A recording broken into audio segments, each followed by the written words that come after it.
Olá, pessoal. Meu nome é Andressa, sou professora de Ciências do Centro Educacional Newton Ferreira da Silva. Hoje nós vamos dar continuidade à unidade 9, que diz respeito a doenças do sistema digestório. Então, na nossa primeira aula, a gente estudou sobre o sistema digestório e agora vamos iniciar e aprender um pouco sobre as doenças que afetam esse sistema. Todos os sistemas do corpo humano, eles são integrados e trabalham em conjunto. Ou seja, uma doença em qualquer parte do nosso corpo, ela pode prejudicar todo o funcionamento do nosso organismo.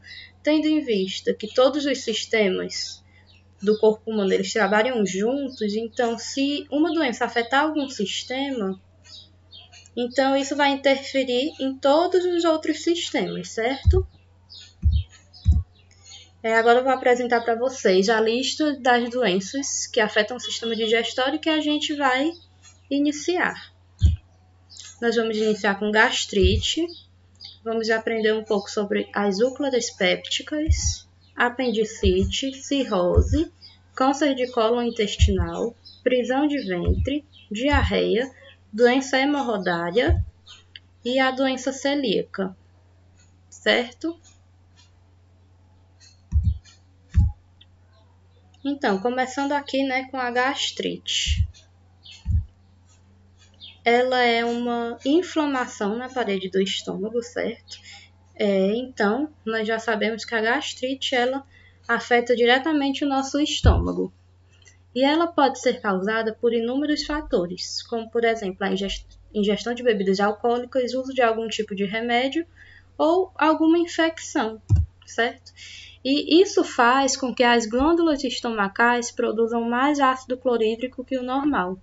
Como nós aprendemos na nossa aula passada, as glândulas estomacais, elas produzem o suco gástrico e ácido clorídrico.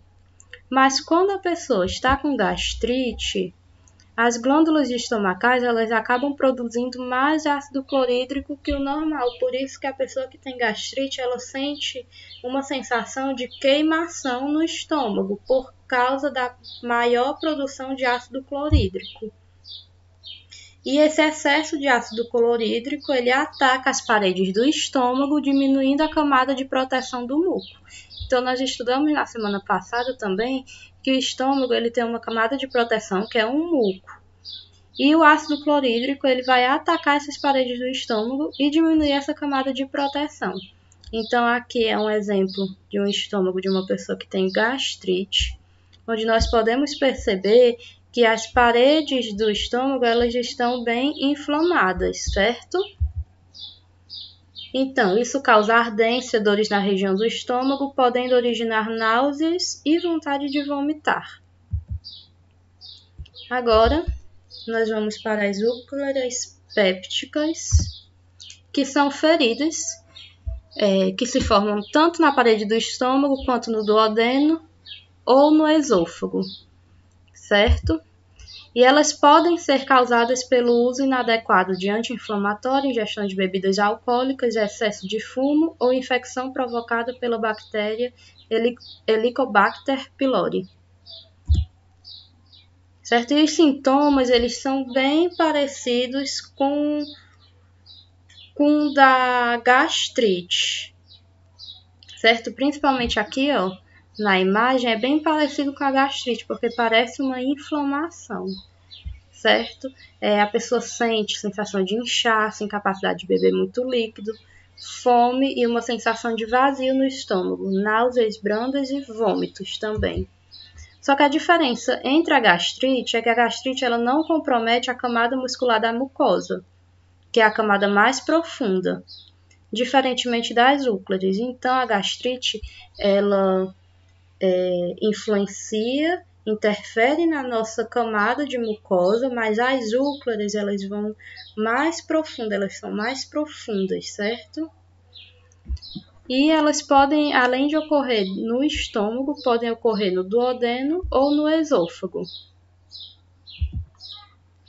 E agora é a apendicite, que, como o nome já diz, é inflamação no apêndice, que é essa partezinha aqui que fica próxima aqui ao intestino.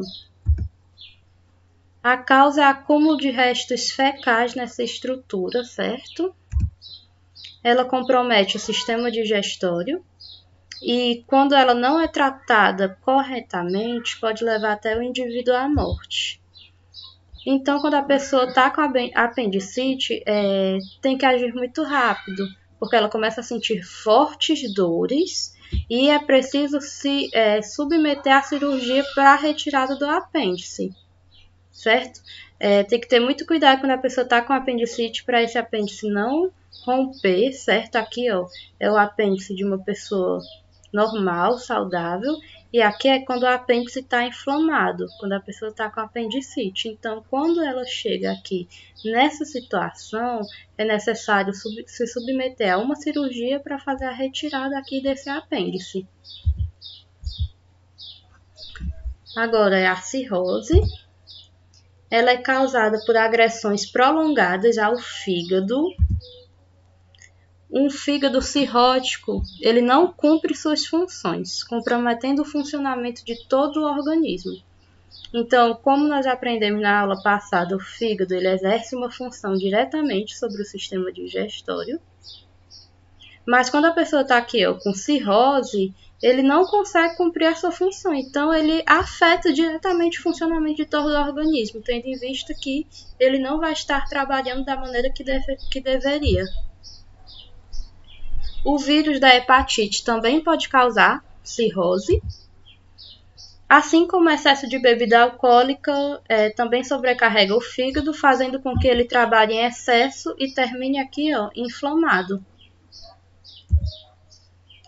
Se a cirrose ela só tem atingido uma parte do fígado, é possível fazer a retirada, porque o fígado ele é um órgão que se regenera, certo? Então, por exemplo, aqui, uma pessoa descobriu que está com cirrose em fase inicial e, por exemplo, afetou aqui só essa partezinha do fígado. Então, ela vai ser submetida a uma cirurgia, vão retirar somente essa parte do fígado dela e depois ele vai se regenerar com o tempo, certo? Vai voltar a ser o que era antes. Porém, se a pessoa descobre que está com cirrose aqui, nesse estágio já, no estágio em que comprometeu o fígado todo, vai ser necessário fazer a retirada desse fígado e realizar um transplante. Então, aqui, quando a pessoa também está com cirrose, aqui ela apresenta a pele amarelada, diferentemente de uma pessoa saudável. Agora, o câncer de cólon intestinal, que é um dos principais tipos de câncer, ele é a evolução de um tumor benigno. Esse tumor é chamado de pópilo intestinal, certo?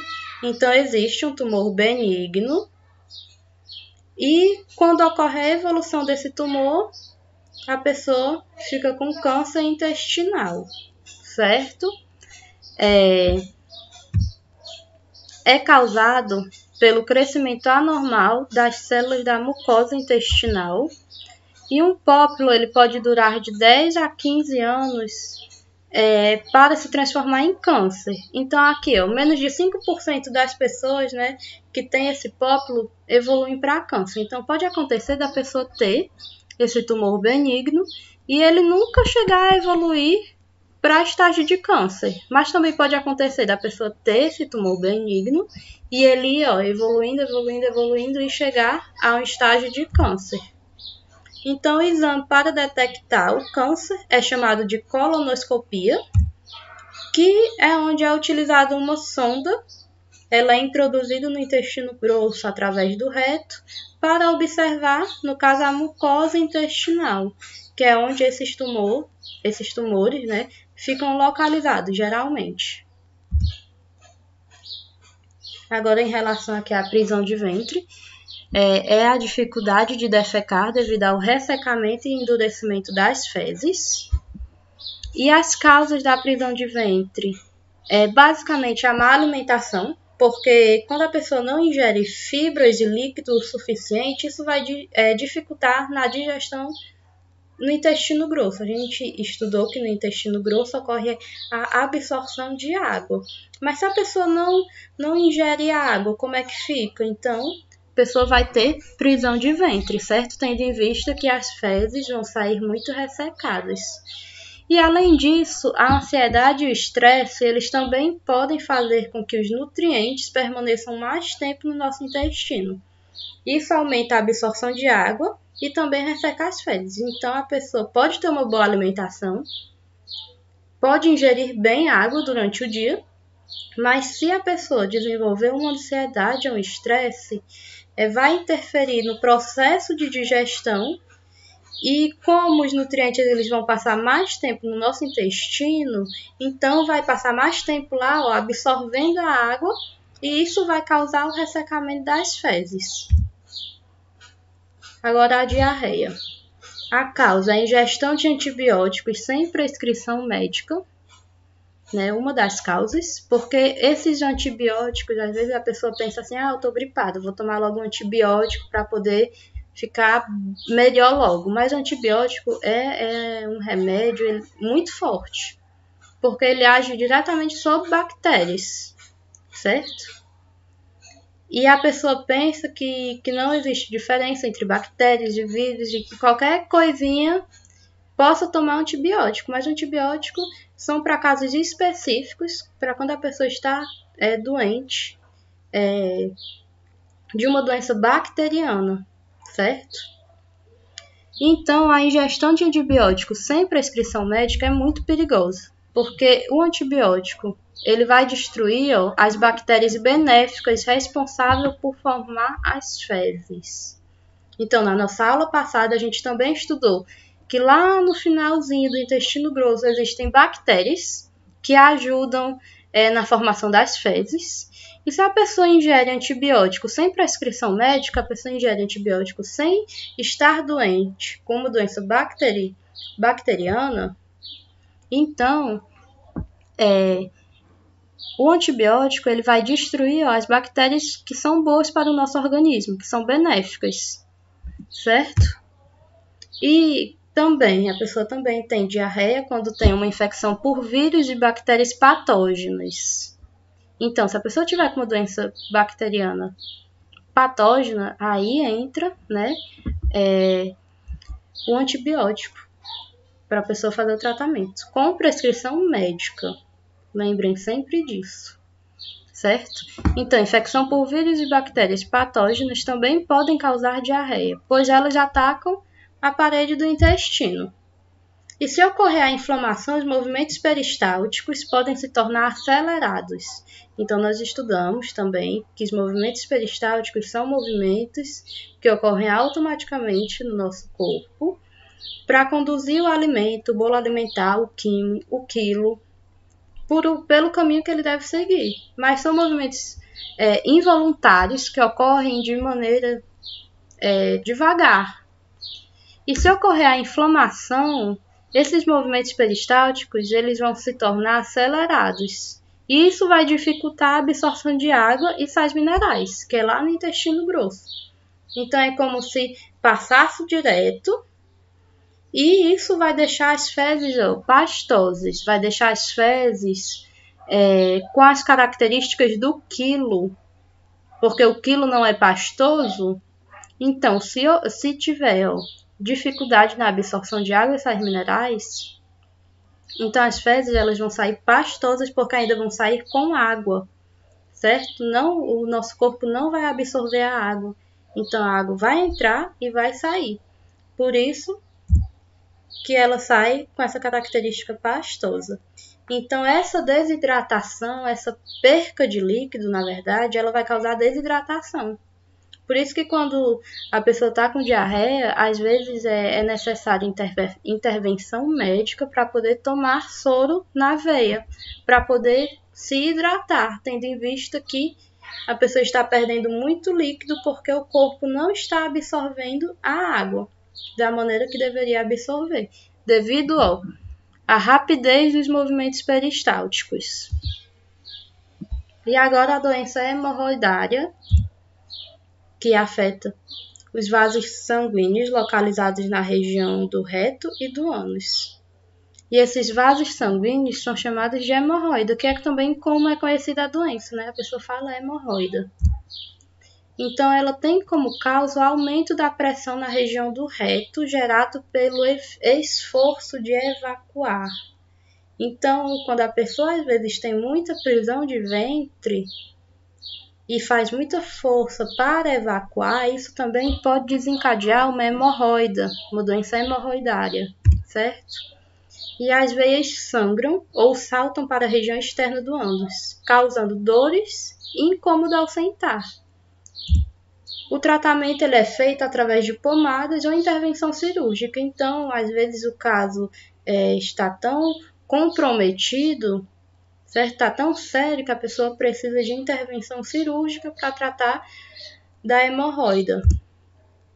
E aqui, como uma observação, eu achei importante colocar, tendo em vista que o senso comum diz que sentar em lugar quente dá hemorroida, mas isso é um mito, porque pouquíssimos estudos científicos examinaram a relação entre temperatura e aparecimento de hemorroida.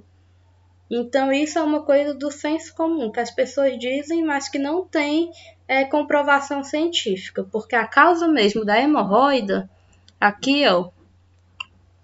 é aumento da pressão na região do reto gerado pelo esforço de evacuar. Então é a força que a pessoa faz quando está com prisão de ventre para poder evacuar que causa a hemorroida, certo? Não tem relação com temperatura, não tem relação com sentar em local quente. Então, pessoal, essa foi a nossa aula de hoje. Eu espero que vocês tenham gostado, que tenham entendido, certo? Se ficar alguma dúvida, vocês podem entrar em contato comigo. E até a nossa próxima aula. Muito obrigada!